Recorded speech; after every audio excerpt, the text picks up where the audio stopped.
മക്കളെ, അപ്പോൾ നമ്മുടെ pre neat and pre JEE exam day അടുത്തു അല്ലേ. അപ്പോൾ മിസ് ഇന്ന് പറയാൻ പോകുന്നത് നമ്മുടെ ഈ ഒരു പ്രീ നീറ്റിൻ്റെയും പ്രീ ജെയുടെയും OMR ഷീറ്റ് നിങ്ങൾ എങ്ങനെയാണ് ഫില്ല് ചെയ്യേണ്ടതെന്നുള്ളതാണ്.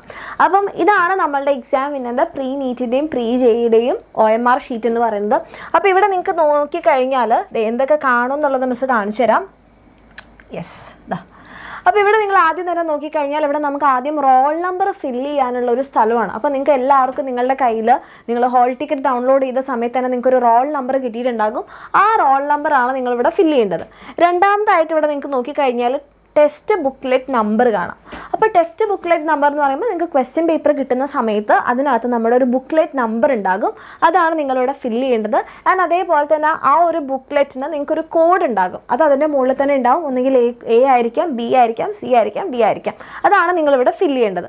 അടുത്തതായിട്ട് ഇവിടെ ഒരു നിങ്ങളുടെ സിഗ്നേച്ചർ ഉണ്ട്. Okay, signature with time, then നിങ്ങളുടെ പേര്, ദെൻ നിങ്ങളുടെ അമ്മയുടെ പേര്, നിങ്ങളുടെ അച്ഛൻ്റെ പേര്. ഓക്കെ, ഇത്രയും കാര്യങ്ങളാണ്. ഇവിടെ തമ്പ് ഇംപ്രഷൻ ഉണ്ട്, തമ്പ് ഇംപ്രഷൻ്റെ ആവശ്യമില്ല. ഇത്രയും കാര്യങ്ങളാണ് നിങ്ങൾക്ക് ഫില്ല് ചെയ്യാനുള്ളത്.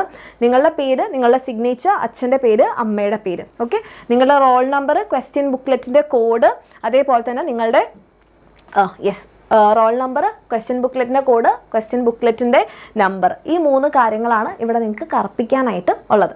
അപ്പം ഇനി നമ്മളിത് ഇവിടെ നോക്കുമ്പോൾ ഇത് എങ്ങനെയാണ് നമ്മൾ ഫില്ല് ചെയ്യേണ്ടതെന്നാണ് മിസ് പറയുന്നത്. അപ്പോൾ ഇവിടെ നോക്കിക്കഴിഞ്ഞാൽ ഇപ്പോൾ നിങ്ങളുടെ റോൾ നമ്പർ ഞാൻ പറയുകയാണ്. അപ്പോൾ എൻ്റെ ഒരു റോൾ നമ്പർ ഇപ്പോൾ മിസ് പറയുകയാണ്, മിസ്സിൻ്റെ റോൾ നമ്പർ 1 2 3 4 5 6 7 8 9 0 ആണെന്ന് കരുതാം. അപ്പോൾ നിങ്ങളിത് എങ്ങനെയാണ് ഫില്ല് ചെയ്യേണ്ടത്? 1 ആണ്. അപ്പോൾ ഞാനിത് 1 ബബിൾ ചെയ്യുന്നു. ഓക്കെ, 2 ആണെങ്കിൽ ഞാൻ 2ന് നേരെ ബബിൾ ചെയ്യുന്നു. റെഡി. ഇനി 3 ആണെന്നുണ്ടെങ്കിലോ 3 റെഡി, 3ന് ഞാൻ ബബിൾ ചെയ്യുന്നു. ഇനി 4 ഞാൻ 4 ബബിൾ ചെയ്യുന്നു. 5 ബബിൾ ചെയ്യുന്നു.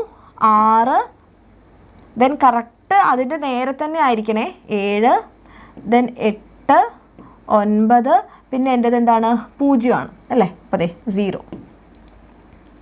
ഇങ്ങനെയാണ് നിങ്ങൾ ബബിൾ ചെയ്യേണ്ടത്. അപ്പോൾ നിങ്ങളുടെ നമ്പർ എന്താണോ അതിന് നേരെ തന്നെ ഓരോ കോളത്തിലും നിങ്ങൾ ബബിൾ ചെയ്യുക. അടുത്തതായിട്ട് നമുക്ക് നോക്കുകയാണെങ്കിൽ ടെസ്റ്റ് ബുക്ക്ലെറ്റ് നമ്പർ. ഇപ്പോൾ ടെസ്റ്റ് ബുക്ക്ലെറ്റ് നമ്പർ ഞാൻ പറയുകയാണ് 5 6 7 8 9 0 0. ഇതാണ് എൻ്റെ ടെസ്റ്റ് ബുക്ക്ലെറ്റ് നമ്പർ എന്ന് കരുതാം. അങ്ങനെയാണെങ്കിൽ ഞാൻ ആദ്യം 5 ബബിൾ ചെയ്യുന്നു. അടുത്തതായിട്ട് 6 ബബിൾ ചെയ്യുന്നു. പിന്നെ ഞാൻ 7 ബബിൾ ചെയ്യുന്നു, 8 ബബിൾ ചെയ്യുന്നു, 9 ബബിൾ ചെയ്യുന്നു. ദെൻ എൻ്റെ അടുത്തത് 0 0. അപ്പം അത് 2 ബബിൾ ചെയ്യുന്നു.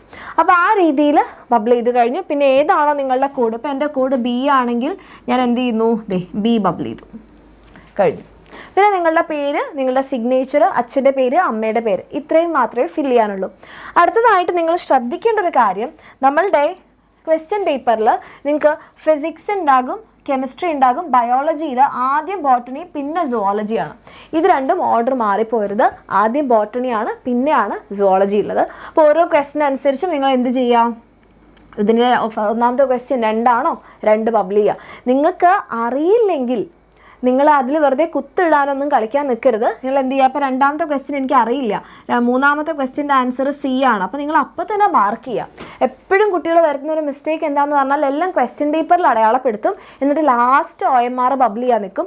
ഒരു കാരണവശാലും അങ്ങനെ ചെയ്യരുത്.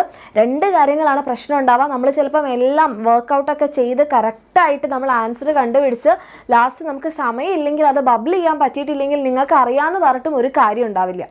രണ്ടാമത്തെ കാര്യം, ലാസ്റ്റ് നമ്മൾ ടെൻഷൻ ആവുന്ന സമയത്ത് ഒന്ന് മാറിപ്പോയി കഴിഞ്ഞാൽ ആ കംപ്ലീറ്റ് സെറ്റ് മാറും. ഓക്കെ, അപ്പം നിങ്ങൾ ധൃതിയിൽ ബബിൾ ചെയ്യാണ്. അപ്പോൾ നിങ്ങൾ മൂന്നാമത്തെ നിങ്ങൾക്ക് അറിയില്ല, അല്ലെങ്കിൽ നാലാമത്തെ നിങ്ങൾക്ക് അറിയില്ല, നിങ്ങൾക്ക് 5ാമത്തതാണ് അറിയുന്നത്. പക്ഷേ ടെൻഷനിൽ നിങ്ങൾ 5ന് പകരം 4 ബബിൾ ചെയ്ത് കഴിഞ്ഞാൽ പിന്നെ നിങ്ങളിങ്ങനെ താഴേക്ക് ഇങ്ങനെ നോക്കുന്നുണ്ടാകും, എല്ലാം തെറ്റിപ്പോകും. ഒരു കാരണവശാലും അങ്ങനെ ചെയ്യരുത്. നിങ്ങൾക്ക് ആൻസർ കിട്ടിയാൽ അപ്പോൾ തന്നെ എന്ത് ചെയ്യുക, OMR ബബിൾ ചെയ്യുക. പ്രത്യേകം ശ്രദ്ധിക്കുക, ഇത് ബോട്ടണി സെക്ഷനാണ്, ഇത് സുവോളജി സെക്ഷനാണ്. ഇത്ര കാര്യങ്ങൾ മാത്രമേ എൻ്റെ മക്കൾക്ക് OMR ബബിൾ ചെയ്യുമ്പോൾ ശ്രദ്ധിക്കാനുള്ളൂ. ഇതെല്ലാം നിങ്ങൾക്ക് ക്ലിയർ ആയി എന്ന് മിസ് വിചാരിക്കുന്നു. ഓക്കെ, ഒന്നുകൂടെ മിസ് ഈ OMR ഷീറ്റ് കാണിച്ചു തരാൻ. വളരെ നീറ്റായിട്ട് കൃത്യമായിട്ട് തന്നെ നോക്കാം. ആദ്യം നമുക്കുണ്ടാവുന്നത് ചെറുതാക്കട്ടെ. യെസ്, ആദ്യം നമുക്കിവിടെ ഒരു റോൾ നമ്പറാണ്, പിന്നെ നമുക്ക് ടെസ്റ്റ് ബുക്ക്ലെറ്റ് നമ്പറാണ്, ദെൻ ടെസ്റ്റ് ബുക്ക്ലെറ്റിൻ്റെ കോഡാണ്. ദെൻ നിങ്ങൾ താഴേക്ക് വരികയാണെങ്കിൽ നിങ്ങളുടെ സിഗ്നേച്ചറാണ്, പിന്നെ നിങ്ങളുടെ പേരാണ് ഉണ്ടാവുക, പിന്നെ നമ്മളുടെ ഓക്കെ. പിന്നെ നമ്മളുടെ ലെഫ്റ്റ് ഹാൻഡ് തമ്പ് ഇംപ്രഷൻ, അതാണ് നിങ്ങൾക്ക് ഇത് വേണ്ട. തമ്പ് ഇംപ്രഷൻ നമുക്കത് എക്സാം ഹാളിൽ ചോദിക്കില്ല. പിന്നെ നിങ്ങളുടെ അമ്മയുടെ പേര്, അച്ഛൻ്റെ പേര്, ഇത് ഇൻവിജിലേറ്ററിൻ്റെ കോളമാണ്. ഇൻവിജിലേറ്ററാണ് ഇവിടെ എന്ത് ചെയ്യേണ്ടത്, സൈൻ ചെയ്യേണ്ടത്. ഇത് നിങ്ങളൊന്നും ചെയ്യേണ്ട. നിങ്ങൾക്ക് അച്ഛൻ്റെ പേര്, അമ്മയുടെ പേര്, നിങ്ങളുടെ പേര്, നിങ്ങളുടെ സിഗ്നേച്ചർ, ഇത്രയും മതി. തമ്പ് ഇംപ്രഷൻ ആവശ്യമില്ല. ഇത്രയും കാര്യങ്ങളാണ് OMR ഷീറ്റ് ഫില്ല് ചെയ്യുമ്പോൾ ശ്രദ്ധിക്കേണ്ടത്. And physics, chemistry, botany, zoology. Section A ഇവിടെ ഉണ്ട്, സെക്ഷൻ B താഴെയുണ്ട്. ഇത്രയും ക്ലിയർ ആയെന്ന് വിചാരിക്കുന്നു. ഇതിൽ എന്തെങ്കിലും സംശയം ഉണ്ടെങ്കിൽ നിങ്ങൾ ഈ വീഡിയോയുടെ താഴെ കമൻറ്റ് ചെയ്യുക. And all the best.